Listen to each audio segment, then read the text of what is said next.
Hey guys, how's it going? My name is Avialence, and I want to welcome you to another episode of Ask Avi. This one's going to be kind of short because I'm on a tight schedule. I'm actually helping out with Arena Gaming. They do MLG, and they have an event locally, and they needed an assistant producer or basically help broadcast. So I'm going to be doing that tomorrow. So this video is pre-recorded and all that fancy jazz. Obviously, it's pre-recorded because it's on YouTube. I just thought about that. So I'm a little tired. Bear with me.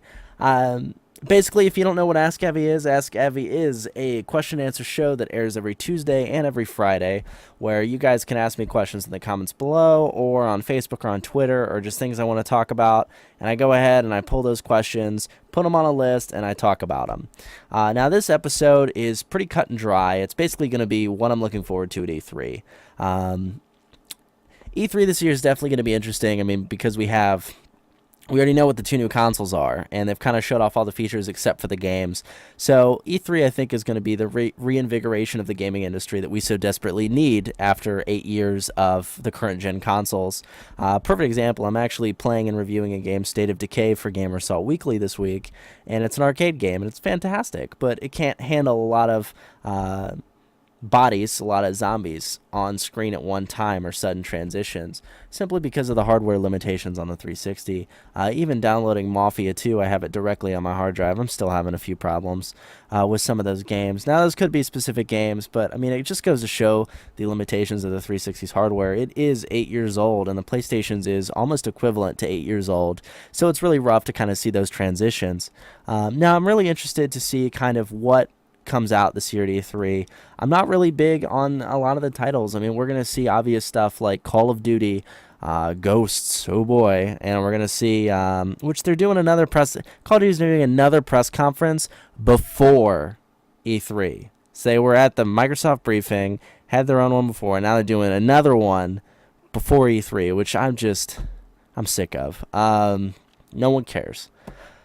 That's a lie. A lot of people care, but just not me. Now, Call of Duty really isn't revolutionized anything. Again, they made it look prettier.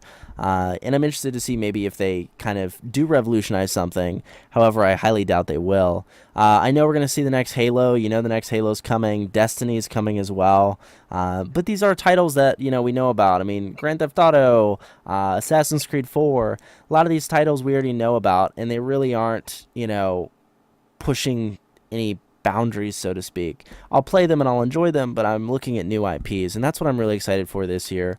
Microsoft alone has announced they're going to have 15 brand new IPs, and they showed a few of them, like Quantum Break, which looks fantastic. And I'm really excited to kind of see where they go with it.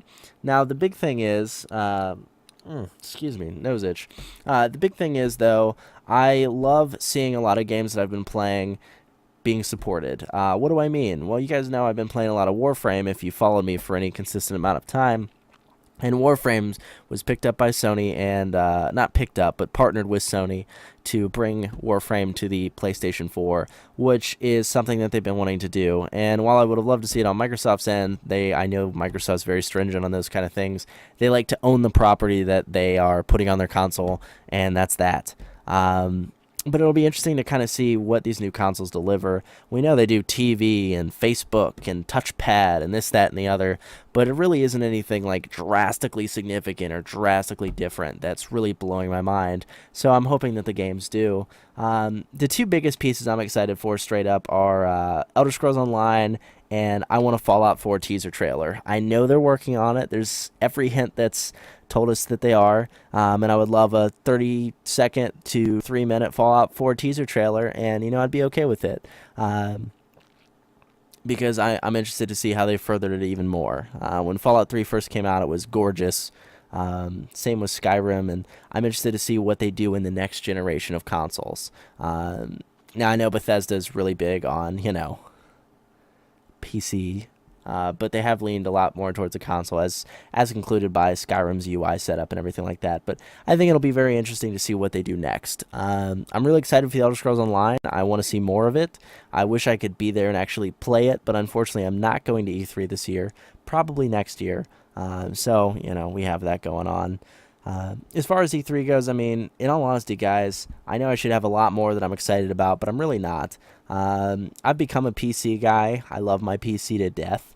It's so much better and way more advanced than the next gen consoles that are going to cost me, $400, $500. So I'm not really too sold on them yet. I'll probably end up picking both of them for the exclusives as well as for work, because I know I will have to review those exclusives for work. Speaking of exclusives, I'm so excited for The Last of Us.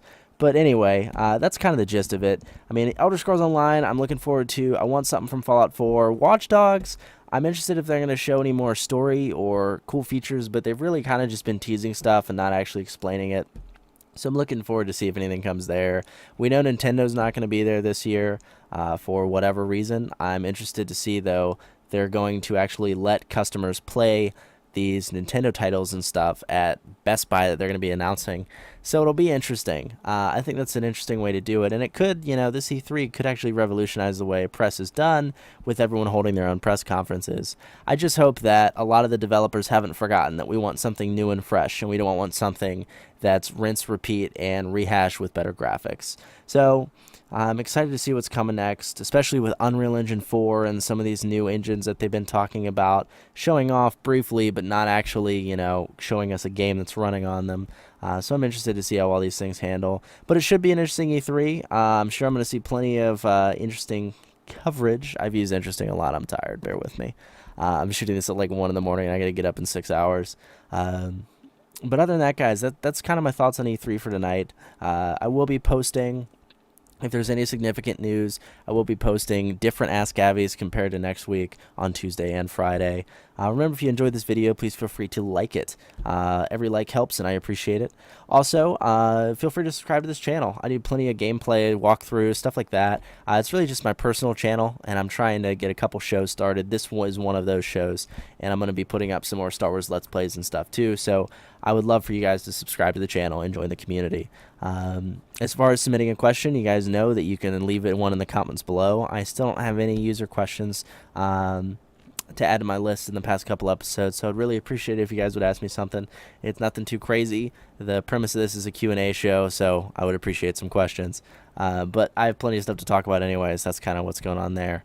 Regardless, guys, I hope you enjoyed, and looking forward to E3. Stay tuned here for coverage, and also follow me on Twitter at Avialence, at twitter.com/Avialence, or you can also follow me on Facebook by liking my Facebook fan page. As you can see, the link is right somewhere on the screen, so you guys can see all the E3 coverage from Gamersalt Weekly. Anyway, guys, thank you very much for watching this video. Have a good one. I gotta go sleep so I can do some live streams tomorrow, and I'll talk to you afterwards. See you, everybody.